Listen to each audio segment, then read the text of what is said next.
बिल्कुल असां हिन वक़्तु जेको आहे सो लाड़काणे भरिसां ॾोड़किरी तालुके में मौजूदु आहियूं। यहाँ पर जेको आहे दरगाह मोहबण सरकार उते मौजूदु आहियूं कचे जे इलाइक़े में। हिते पाणी जेको दरियाए वहिकिरो आहे उन में जेको आहे सो मुसलसिल इज़ाफ़ो थी रहियो। 4,28,000 क्यूसेक पाणी जो वहिकिरो गुज़री रहियो आहे ऐं पाणीअ जे वहिकिरे जे करे जेको आहे सो हितां जो जेको आहे सो जेके बंदि आहे उनखे जेको आहे सो कटाव जो अमल बि जारी आहे ऐं दरगाह खे नुक़सानु पहुचण जो अंदेशो बि आहे। ऐं इन हवाले सां जेका हितां जा मुतवली आहिनि, हितां जा जेके अक़ीदतमंद आहिनि, उन्हनि में ॾाढी जेको आहे सो हिकिड़ी ख़दशात आहिनि, तहफ़ुज़ात आहिनि। उन्हनि सां ॻाल्हि ॿोल कयूं था त हू इन हवाले सां छा था चवनि। असां सां दरगाह जो मुतवली मौजूदु आहे फ़क़ीर मुख़्तियार साहिबु, उन सां बि ॻाल्हि ॿोल था कयूं। साईं, पाणी जेको आहे सो तेज़ीअ सां पाए रहियो आहे, दरगाह तरफ़ वधी रहियो आहे, केतिरो ख़तरो आहे दरगाह खे, केतिरो ॻोठनि खे ख़तरो आहे, छा चवंदो? अदा साईं, सभु खां अस्सलाम वालेकुम।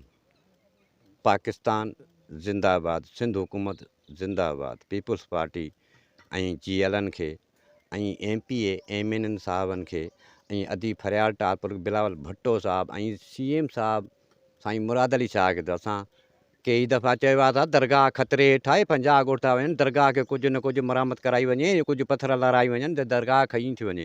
पुराणी दरगाह आहे अदा मुंहिंजा।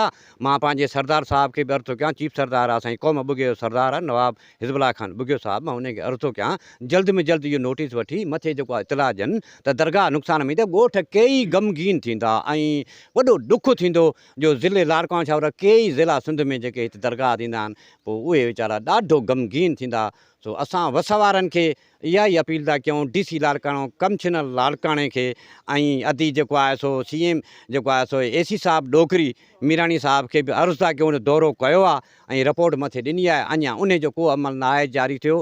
खाद शुरू आहे, दरगाह कुझु मुफ़ासिले ते पहुती आहे। अच्छा सर, तव्हां वटि जेको आपाशा जेको ऑफिसर वग़ैरह ॿियो को आयो आहे तव्हां वटि? हा, आपाशा वारो वज़ीर खे जेको इंजीनियर खां पुछा कयो त मूंखे मोहबण साईं जो ख़बर ई न आहे, मूंखे तरफ़ जी ख़बर न आहे। अबा ईअं न कर इंजीनियर साहिबु, दौरो कर त पीर मोहबण किथे अची ॾिसंदे त तूं चवंदे त अहिड़ी दरगाह किरोड़नि में आहे, 20-30 किरोड़ जो रोज़ो आहे, मस्जिद आहे, क़ब्रिस्तान आहे ऐं इहो ज़ब्तो थिए न चीफ न इंजीनियर कोई बि न DC न कमछिनर साहिबु।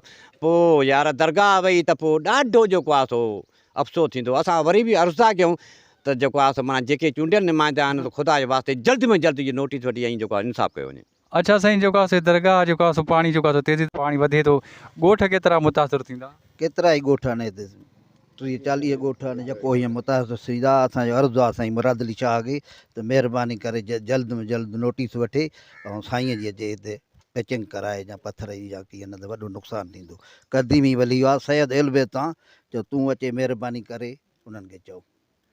अच्छा साईं, मां तव्हां खां इहो पुछंदुसि, हीअ दरगाह आहे क़दीम दरगाह आहे, हिते केतिरा जेको अक़ीदतमंद आहिनि, किथां किथां खां अक़ीदतमंद हिते ईंदा आहिनि, हाज़िरी भरींदा आहिनि ऐं उन्हनि जो केतिरो तादाद आहे ऐं जेको आहे सो हीउ जेको पाणी बि पाए रहियो आहे, छा चवंदो उन हवाले सां? असां त साईं बिस्मिल्लाह रहमान रहीम पहिरियों त इहो ई चवंदासीं त हेॾी सारी दरगाह आहे मोहबण सरकार जी, जेको कचे जो इलाइक़ो आहे, दरिया बादशाह जो पेट आहे, जेको उहो पायूं थो वञे। हेॾी सारी दरगाह, हेॾा अक़ीदत मुरीद अचनि था जेके हज़ारनि लखनि जी तादाद में अचनि था। जे इहा दरगाह मुस्मार थी वई त तमामु हिकिड़ी तकलीफ़ ईंदी ज़िले जे ऑफिसरनि खे बि, ज़िले जे चूंडियल नुमाइंदनि खे बि, असांजे सिंध हुकूमत खे बि, असांजे कल्चर डिपार्टमेंट खे इहो नोटिस वठणु खपे। हेॾी सारी वॾी दरगाह हुआ जेके का तव्हां साईं जेको चयो त के अहिड़ा ऑफिसर था चवनि असांखे ख़बर ई कान्हे त मोहबण किथे आहे, जेका पूरे पाकिस्तान में मोहबण जी दरगाह कंहिंखो छुपी कान्हे का। जेको आहे त ख़ुदारा जेके वस वारा आहियो, जेके हितां जा MP MNA आहिनि, उनजो नोटिस वठणु, पंहिंजे असेंबलियुनि में आवाज़ उथारनि, हिनखे हिन बंद खे, हिन दरिया खे पाइण खां ॻोठनि जे कई हज़ारे ॻोठनि जेके तबाह थींदा, जेके आबादियूं ईंदियूं, माल लुड़ी वेंदा, जेको आहे त दरिया जा जेके बंद आहिनि उहे सेफ़ न आहिनि, उनखे पिचिंग कराई वञे। असांजो अक़ीदतमंद इहो आहे त हिन जी वाहर कई वञे।